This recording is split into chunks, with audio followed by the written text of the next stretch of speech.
नमस्कार, आप देख रहे हैं डीडी हिमाचल और स्वागत है आपका कार्यक्रम कृषि दर्शन में। हिमाचल एक कठिन भौगोलिक जलवायु परिस्थितियों वाला प्रदेश है, जहां के कर्मठ और मेहनतकश किसान आज अपनी मेहनत के बल पर बागवानी के क्षेत्र में हिमाचल को एक अलग पहचान दिला रहे हैं और साथ ही साथ आर्थिक स्तर पर भी मजबूती दिला रहे हैं। परंतु आज बदलते मौसम, जलवायु परिस्थितियों और बाजार में प्रतिस्पर्धा को देखते हुए मेहनत के साथ ज़रूरी है कि हम वैज्ञानिक दृष्टिकोण भी अपनाएं, क्योंकि आज का किसान चाहता है कि उसे उसके फल के उचित दाम मिले और उसका फल जो है वो अधिक समय तक सुरक्षित रह सके। इसलिए कार्यक्रम में आज हम चर्चा करेंगे बागीचे से बाजार तक किस तरह से हम वैज्ञानिक दृष्टिकोण अपनाएं और कैसे अपने फल की गुणवत्ता को बनाए रखें, जिससे बागवानों को सही दाम मिलेंगे और उनकी आर्थिकी और मजबूत होगी। आज कार्यक्रम में इस विषय पर चर्चा करने के लिए हमारे साथ हैं बागवानी निदेशालय नवभार शिमला से एसएमएस समीर सिंह राणा जी। समीर जी, आपका कार्यक्रम में बहुत बहुत स्वागत है।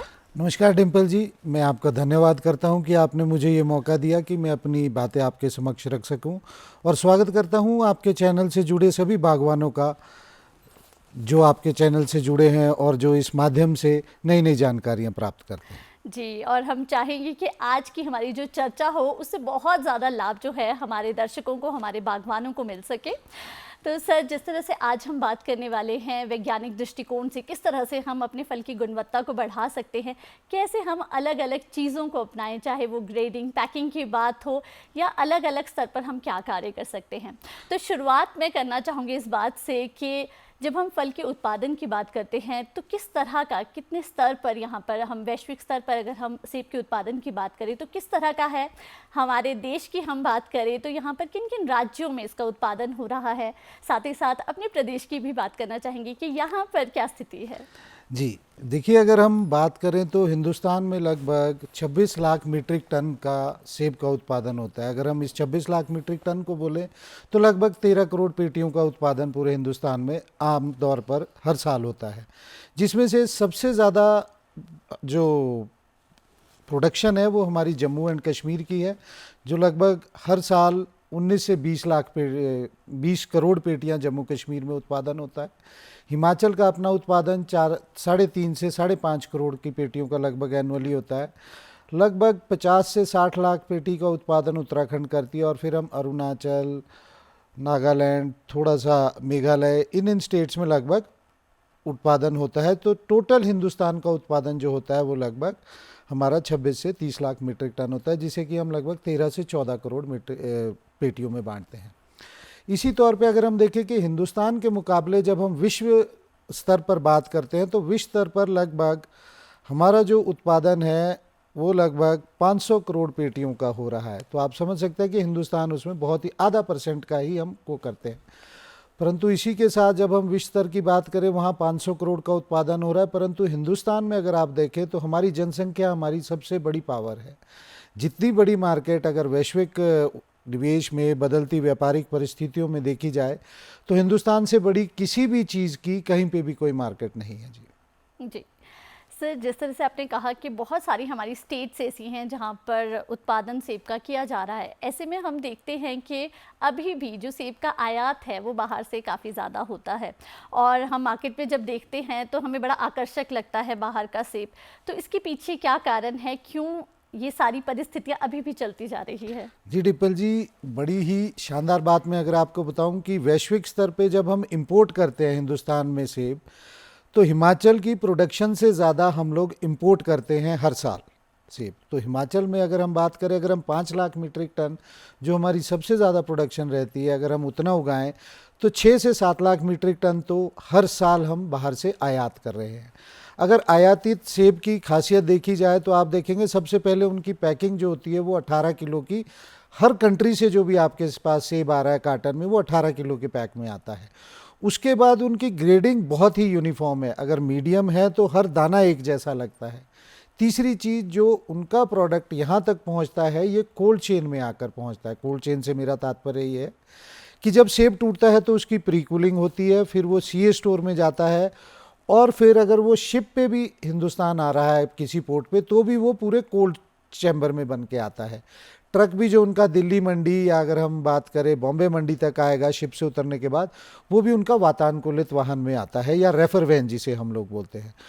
तो वो लोग कंसिस्टेंटली हमें वो क्वालिटी दे पाते हैं जो क्वालिटी उन्होंने अपने बगीचे में तोड़ी होती है। इसी के साथ साथ हमें ध्यान रखना होता है, जब हम इतनी दूर अपनी किसी प्रोडक्ट को भेज रहे हैं जैसे सेब है, तो इनकी एक शेल्फ लाइफ होती है, तो हमें हार्वेस्टिंग इंडिसेस को फॉलो करना पड़ता है। जो सेब आज मार्केट हो रहा है या आज मार्केट में जाने वाला है, उसमें मिठास अलग होगी, उसकी शर्करा अलग होगी, स्टार्च अलग होगा, टीएसएस अलग होगा। लेकिन जो सेब 2 से ढाई महीने के लिए आपने स्टोर में रखना है, उसमें स्टार्च लेवल अलग होगा, उसमें शुगर लेवल अलग होगी, टीएसएस लेवल अलग होगा और प्रेशर लेवल्स अलग होंगे। उस आधार पे उसको स्टोरेज किया जाएगा। आपने प्रश्न पूछा कि हम आयात में इतना क्यों देखते हैं, तो देखिए कोई भी चीज़ जब बिकती है तो वो उसके क्वालिटी पे बिकती है, अच्छा साइज़, अच्छा वेट और उसी के साथ अच्छा टेस्ट। इस कारण हमें वो सेब ज़्यादा भाता है। होता क्या है कि हमारे यहाँ ये कोल्ड स्टोरेज की फैसिलिटी कम है, या फिर अगर हम देखें तो हमारा किसान सीधे मंडी में सेब बेचता है। स्टोरेज आज की डेट में अगर देखें तो बायर करता है, यहाँ पर किसान नहीं करता है। असली चीज़ यही है कि हम अगर देखें, हमारी पेटी जा रही है 22 किलो की भी, 25 किलो की भी। अभी प्रदेश सरकार ने 20 किलो का यूनिवर्सल कार्टन फोर्स किया है। ये इसी में एक स्टेप आगे है कि जब हम वैश्विक प्रतिस्पर्धा पे जाते हैं तो हमें uniformity of size, weight and grade देना पड़ता है। अगर हम ये अलग अलग साइज़ की पेटियां बनाएंगे, अलग अलग चीज़ें करेंगे, तो फिर हम मार्केट में कंपटीशन नहीं कर पाते हैं। जी। तो जैसे आपने बहुत सारे मापदंड बताए हैं कि जो बाहर से सेब आयात होता है तो उसमें बहुत सारी चीज़ों का ध्यान रखना पड़ता है। सर, जैसे आजकल हम देखते हैं कि लोअर बेल्ट में अब सेब का तुड़ान शुरू हो चुका है। ऐसे में बहुत अच्छा समय है कि हमारे बागवान ये जानें कि हम किस तरह की तैयारी करें तुड़ान से पहले, कि हम क्या कुछ करें, तुड़ान के समय हम किन किन बातों का ध्यान रखें, कैसे उसका भंडारण करें, क्या कुछ ऐसे स्टेप्स हो सकते हैं जिससे हम भी अपने सेब को मार्केट में रखें तो वो आकर्षक लगे, हम उम्मीद करें कि हमें उचित दाम मिल सके। मुझे सबसे पहली चीज़ है कि जब भी हमने मार्केट में, आजकल तो जैसे सेब का हार्वेस्टिंग चालू हो गया और अभी अर्ली सीजन है तो रेट बहुत अच्छे मिल रहे हैं जी। तो जो अभी जुलाई और अगस्त का शुरुआती तुड़ान होता है, इसको हम स्टोरेज के लिए नहीं जाते हैं, ये फ्रेश मार्केट के लिए जाता है ये सामान हमारा। इसमें जो आपके शुगर लेवल्स हैं ये 15 से 18 के बीच में हमें टेस्ट किए जाते हैं। एक छोटा सा यंत्र मिलता है टीएसएस मीटर, हम उस पर एक बूंद अगर सेब की डालें, रस की डालें, तो वो रिफ्रैक्टोमीटर में देख के उसमें स्केल बना होता है।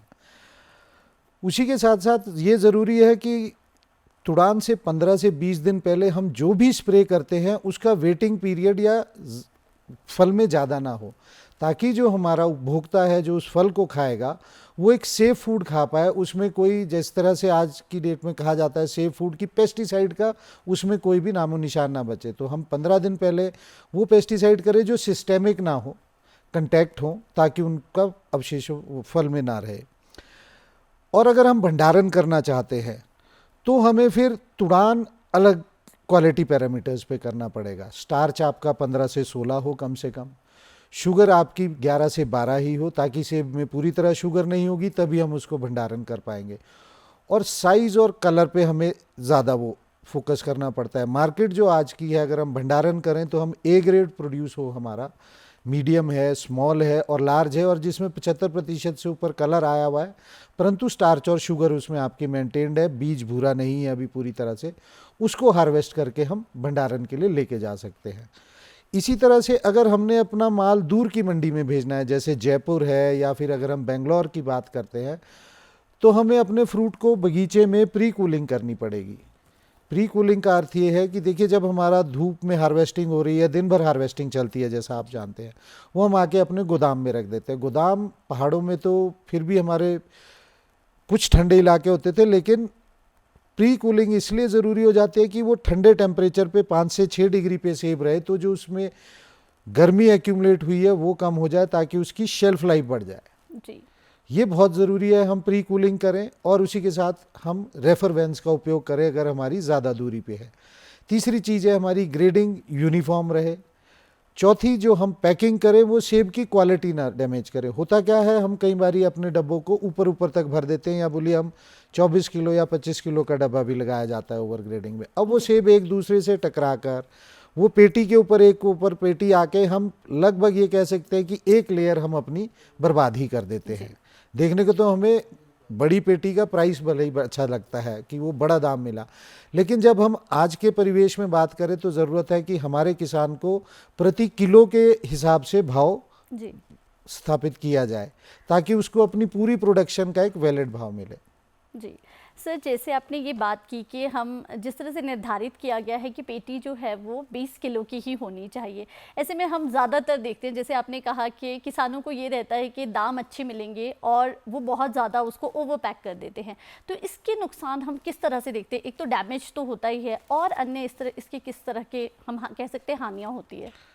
बिल्कुल जी, अक्सर इसमें ये होता है एक लेयर अगर हम 25 किलो की पेटी लेते हैं 5 लेयर की, तो एक 5 किलो की लेयर आपकी बर्बाद ही होनी है जब वो लॉन्ग डिस्टेंस ट्रांसपोर्ट पे जाएगी। जी क्योंकि हर पेटी का एक अपनी स्ट्रेंथ होती है जिसे हम बर्स्ट स्ट्रेंथ और कंप्रेशन स्ट्रेंथ कहते हैं कि वो कितना लोड अपने ऊपर ले सकती है। जी जब हम एक पेटी के ऊपर और पेटी के ऊपर जिस तरह से हम गाड़ियों में रखते हैं, जब उसके ऊपर लोड ज़्यादा होगा तो दबाव पड़ेगा जिससे हमारी क्वालिटी, जिसे हम टचिंग कहते हैं, या आप देखें कि जब हम पेटी खोलते हैं तो सेब में धब्बे उभर जाते हैं अचानक से, जैसे दबे दबे वो हों। जी उस कारण से किसान को अच्छा रेट नहीं मिल पाता है आगे, या फिर आगे जब आप मार्केट में जाएंगे आपको शिकायत आएगी कि आपकी क्वालिटी ख़राब है। अक्सर आज की डेट में जो हमारे बायर भी हैं, आड़ती भी हैं, वो भी चाहते हैं कि सेब एक पॉइंट से लेकर फाइनल कंज्यूमर तक अच्छी क्वालिटी में पहुंचे और लगभग सारी क्वालिटी पहुंचे। अगर हमारा 5 से 10% भी फ्रूट डैमेज होता है ट्रांसपोर्ट में, तो आप समझ सकते हैं कि 1000 पेटी है तो 100 पेटी हमारी बर्बाद होना शुरू हो जाएगी।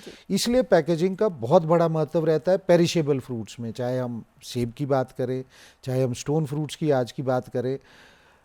अगर हमारी पैकेजिंग ठीक नहीं होगी तो एरिएशन भी कमी रहती है, एरिएशन कम होगी तो फ्रूट जल्दी पकना भी शुरू हो जाएगा। अक्सर हम देखते हैं कि मार्केट में 3-4 दिन के बाद कई बारी शिकायत आ जाती है कि ओवर राइप माल हो गया है। जी होता क्या है, फील्ड में कई बारी हम लोग कुछ रसायनों का प्रयोग करते हैं जो उसकी पकने की स्पीड भी बढ़ा देते हैं फ्रूट की, और जब वो पेटी में बंद पैक होके गर्मी में जाता है फ्रूट तो अचानक ही पेटी में इथिलीन बढ़ जाती है जिसके कारण से फ्रूट की राइपनिंग बढ़ जाती है और ओवर राइप माल की कई बारी शिकायतें आना शुरू होती है। जी आज अगर हम देखें जुलाई, अगर हम मार्केट की बात करें डिम्पल जी, तो देखिए जुलाई का महीना तो ऐसा है कि 15 अगस्त तक या इस साल की जो प्रोडक्शन है 10 से 15 अगस्त तक हमें बहुत अच्छे रेट मिलेंगे। जी लेकिन अगर हम देखेंगे 15 अगस्त से लेकर हम सितंबर एंड तक अगर हम जाएं तो ये वो सिचुएशन आती है हिमाचल की मार्केट में, जम्मू कश्मीर का भी माल आना शुरू हो जाता है, उत्तराखंड का भी माल आना शुरू हो जाता है और मार्केट में गलट सीजन पड़ जाता है।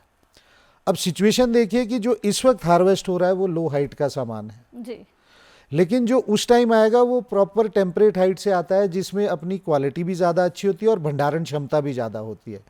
परंतु रेट हमें आज अगर आप देखें तो मैंने कल ही एक जुनगा के हमारे किसान हैं, उन्होंने डार्क बैरन गाला बेचा है 280 रुपये प्रति किलो, और जब हम अगस्त सितंबर में आएंगे तो उसी क्वालिटी का हमें रेट मिलेगा 50 से 70 या 80 रुपया किलो। तो कंडीशन ये है कि इस ग्लट को रोकने की कहानी है सारी। अगर हमारा किसान कमाना चाहता है, वैश्विक प्रतिस्पर्धा से हमें निपटना है, तो आज ये जो अगस्त सितंबर या अक्टूबर का हमारा माल है जिसमें भंडारण क्षमता है, हमें ज़रूरत है कि हम इसे भंडारण करें और उसी टाइम मार्केट में ग्लट भी नहीं होगा तो प्राइस स्टेबलाइजेशन भी आएगी। अगर हम हिमाचल की भंडारण क्षमता की बात करें तो लगभग हमारे पास 60,000 मीट्रिक टन की सीए स्टोर की भंडारण क्षमता है, जिसमें से लगभग हमारी 12,000 तो सरकारी व्यवस्था है परंतु बाकी सारी प्राइवेट की है डिम्पल जी। और उसमें प्राइवेट का बिजनेसमैन सेब लेता है, हमारा किसान फिर भी सेब नहीं रख रहा है, तो वो जो प्रॉफिट हमारा पास होना चाहिए था वो हमारे किसान को नहीं हो रहा है। नहीं हो पा रहा है। जी सर, जब हम सेब की तुड़ान की बात करते हैं, सबसे इम्पॉर्टेंट फैक्टर हमारे सामने ये रहता है कि किसानों को ये पता रहे कि हमें किस समय पर सेब तोड़ना है, ये बहुत ज़्यादा ज़रूरी है। आपने बहुत सारे लेवल्स हमें बताए कि शुगर लेवल ये होना चाहिए, अलग अलग लेवल्स बताए, परंतु जो आम किसान हैं वो शायद इन चीज़ों को समझ नहीं पाते हैं और ऐसे में उनके लिए समझना बहुत ज़्यादा ज़रूरी है ताकि उन्हें अच्छे दाम मिल सके। जैसे आपने कहा, तभी हमारा फ्रूट जो है वो बहुत ज़्यादा आकर्षक लगेगा, मार्केट में उसकी हमें अच्छे दाम मिल सकेंगे। तो ऐसे में क्या सिर्फ रंग को देख करके हमें लगता लगता है कि अब रंग आ चुका है। और रंगों की भी जब हम वेराइटीज़ की बात करते हैं तो डिफरेंट वेराइटीज़ है और उसमें कुछ जो है वो बहुत अच्छा कलर देते हैं, लेकिन फिर भी वो तैयार नहीं होता है। ऐसे में तुड़ान का सही समय एक जो किसान है वो किस तरह से पता लगाए कि उसे सही समय पर ही वो तोड़े, और साथ ही साथ हम ग्रेडिंग और पैकिंग को भी थोड़ा सा विस्तार से जानना चाहेंगे कि किस तरह से ग्रेडिंग और पैकिंग होनी चाहिए। डिम्पल जी, देखिए आज की डेट में मार्केट में दो प्रकार के सेब चल रहे हैं, रॉयल डिलीशियस और गाला वैरायटीज। जी रॉयल डिलीशियस का फूल पेड़ पे आने के पश्चात लगभग 90 से 110 दिन में पूरी तरह से डिलीशियस वैरायटी हो, चाहे वो स्पर वैरायटीज़ है, ये तैयार हो जाती है हार्वेस्टिंग के लिए। जो आपने रंग की बात की, आज के समय में क्या हो गया है कि नई वैरायटी सारी हाई कलर्ड है, जी तो खाली रंग आना पैमाना नहीं हो सकता है कि वो हार्वेस्टिंग हो गई। सबसे पुराना और जाना परखा तरीका ये था कि हम लोग सेब काटते हैं और उसका बीज देखते हैं कि वो भूरे रंग का होना शुरू हुआ है कि नहीं हुआ है। अगर सेब भूरे रंग बीज उसका भूरे रंग का हो गया है तो वो हार्वेस्टिंग के लिए बिल्कुल सही स्टेज है, जो एक आम किसान के लिए है। दूसरी चीज़ है, जब हम गाला वैरायटीज़ की बात करते हैं तो हमारे पास डिलीशियस भी लगा है, गाला भी लगा है। गाला वैरायटीज़ हमेशा डिलीशियस से 10 से 15 दिन लेट तैयार होती है। जी उसमें भी कलर बहुत पहले आ जाता है, लेकिन तोड़ना ही उसको आपको 15 दिन लेट पड़ेगा। इसी के साथ साथ हमारे पास एक सिंपल टेस्ट है, अगर हमारे किसान करना चाहते हैं तो टिंचर आयोडीन या आयोडीन हमें किसी भी मेडिकल स्टोर पे मिल जाता है जी। जब हम सेब को बीज से अगर हम काटें तो हमें उस पर एक बूंद उस पर डाल के देखनी है, और जितना ज़्यादा उसमें स्टार्च होगा आयोडीन उतना गहरा रंग और उतने अंदर तक रंग बनाएगी। अगर वो रंग बीजों तक पहुंच रहा है या आधे तक ही है तो इसका मतलब वो फ्रूट हमारा अभी तैयार नहीं हुआ है, उसमें शुगर नहीं बनी है, वो स्टोरेज में जाएगा। लेकिन अगर वो बाहरी परत तक ही आयोडीन रह जाता है, इसका मतलब है कि उसमें शुगर या मिठास डेवलप हो गई है और वो सीधे कस्टमर में या मार्केट में बेचने लायक सेब है। ये दो पैमाने हम फॉलो कर सकते हैं, क्योंकि जो बाकी प्रेशर है या चीज़ें हैं उनके लिए इंस्ट्रूमेंट्स चाहिए, लेकिन ये टिंचर आयोडीन हर मेडिकल शॉप पे उपलब्ध है। जी और छुरी से सेब काट के हमने देखना है बीज के लिए। जी ये आसानी से जो हमारे बागवान हैं वो कर सकते हैं कि बीज को देख सकते हैं कि क्या वो भूरे रंग का हो गया है, और साथ में जैसे आपने कहा कि आयोडीन से भी बहुत अच्छे से हम चेक कर सकते हैं। और अगर सही समय पर तुड़ान होता है और सही समय पर वो मार्केट में पहुंचता है तो दाम उचित मिल सकते हैं। सर, साथ ही साथ थोड़ा सा आप हमें ग्रेडिंग के बारे में बताएं कि जब हम वैज्ञानिक दृष्टिकोण की बात करते हैं तो किस तरह की हमारी ग्रेडिंग होनी चाहिए, अलग अलग किस तरह से हम ग्रेड करें, और फिर उसकी प्रॉपर पैकेजिंग और किस स्तर से होनी चाहिए। लाइक हम कह सकते हैं कि क्या आपने कहा कि 1 किलो का दाम जो है, हम किलो के हिसाब से बात करें तो वो किस किस स्तर पर हम उनकी पैकेजिंग कर सकते हैं।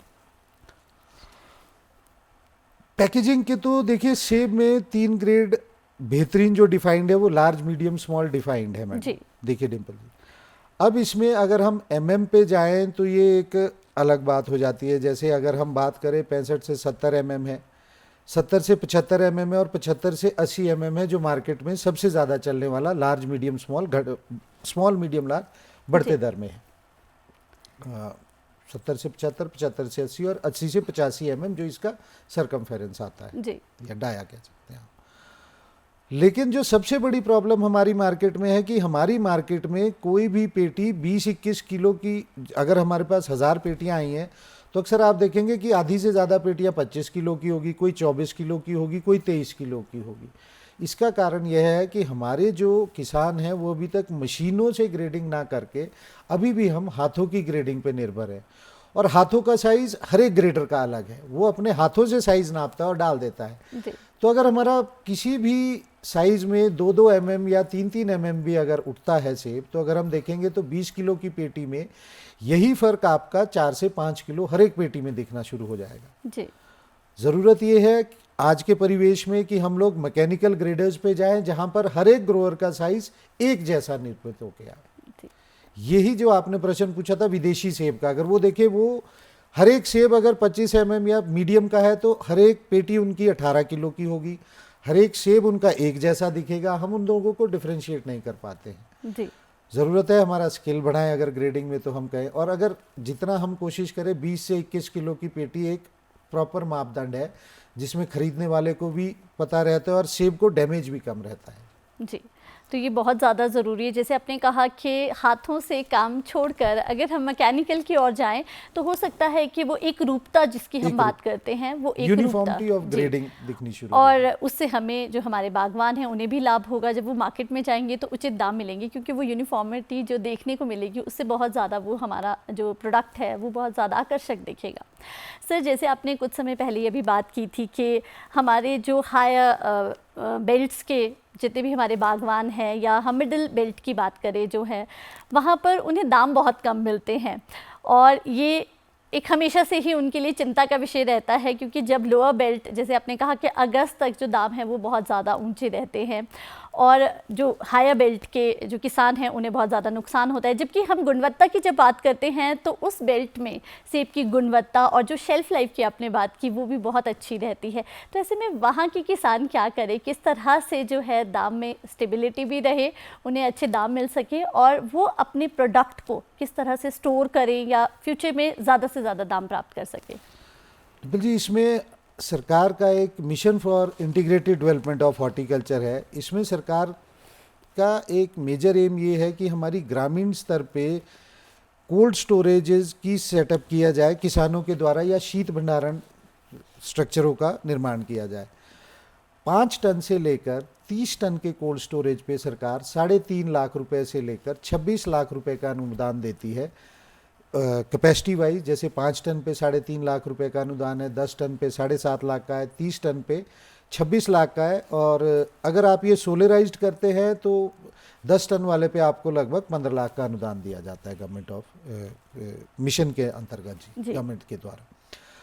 कोशिश देखिए, जब हम अगस्त सितंबर या इसमें जब हमारा गलट आना शुरू होता है, हमारी कोशिश ये है एज अ विभाग कि हम ग्रामीण स्तर पे कोल्ड स्टोरेजेस की किसानों की कोल्ड स्टोरेजेस की स्थापना करवा पाए। अगर हमारे ग्रामीण स्तर पे कोल्ड चेन सेटअप हो जाती है तो जो हमारा मंडियों में माल आ रहा है, जो मंडियों में गलट आ रहा है, उसके बजाय जब ये रेट गिरता है तो किसान उसको अपने स्टोरेजेस में स्टोर कर सकता है। और अगर हम देखें, जो सबसे ज़्यादा इंपोर्ट किया जाता है सेब हमारे देश में, वो जनवरी से लेकर जून तक किया जाता है। और ये एक बेहतरीन विंडो है हमारे किसानों के पास कि अगर वो सितंबर, अक्टूबर, नवंबर वाले किसान हमारे अगर वो सेब स्टोर करें और इस सीज़न में उसको निकालें तो उनको बेहतरीन प्राइस मिलेगा।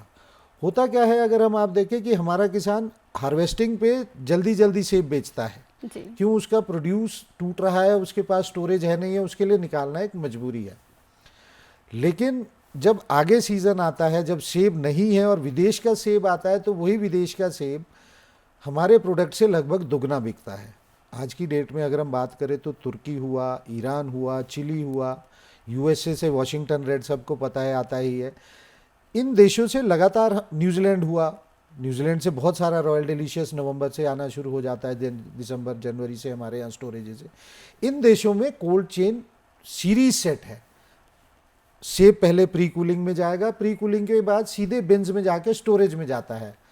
हमारे यहाँ क्या है, हमारा किसान स्टोर में सेब लाएगा और पहले ग्रेडिंग करेगा, वहाँ पर पहले मिनिमल ग्रेडिंग होके बिन्स में जाके सेब स्टोरेज में जाता है, फिर मार्केट के अनुसार, डिमांड के अनुसार मार्केट में सेब डाला जाता है। हम जो सेब मार्केट में डाल रहे हैं वो विदाउट डिमांड प्रोडक्शन के हिसाब से डाल रहे हैं। आगे डिमांड है या नहीं है हमें कोई वो नहीं है, लेकिन हमारा प्रोड्यूस हुआ है हमें ज़रूरी है जी। तो जिस तरह से आपने कहा कि अगर हम कोल्ड स्टोरेज के थ्रू आगे बढ़े तो अधिक से अधिक लाभ जो है हमारे बागवानों को मिल सकता है, तो ज़रूरत है उन्हें कि इसका वो फ़ायदा उठाएं। जिस तरह से विभाग जो है बार बार इस बात को कह रहा है कि उन्हें इसका लाभ उठाना चाहिए। सर, साथ ही साथ आपसे ये भी जानना चाहेंगे कि आजकल जलवायु परिवर्तन बहुत ज़्यादा हो रहा है, हम देख रहे हैं मौसम बहुत ज़्यादा बदल रहा है और इसका प्रभाव जो है हम सेब के उत्पादन पर भी देख रहे हैं। ऐसे में इसके लिए क्या किया जा सकता है, कैसे हम इस स्थिति से बच सकते हैं? जी, एक बात मैं आपके चैनल के माध्यम से अपने किसान भाइयों को बोलना चाहूँगा, बागवान भाइयों को, कि कोल्ड स्टोरेज की स्थापना के लिए हमारे नज़दीकी बागवानी विकास अधिकारी से ज़रूर संपर्क करें जी। इसमें अनुदान की कोई कमी नहीं है, प्रदेश के पास काफ़ी इस मद में पैसा पड़ा है।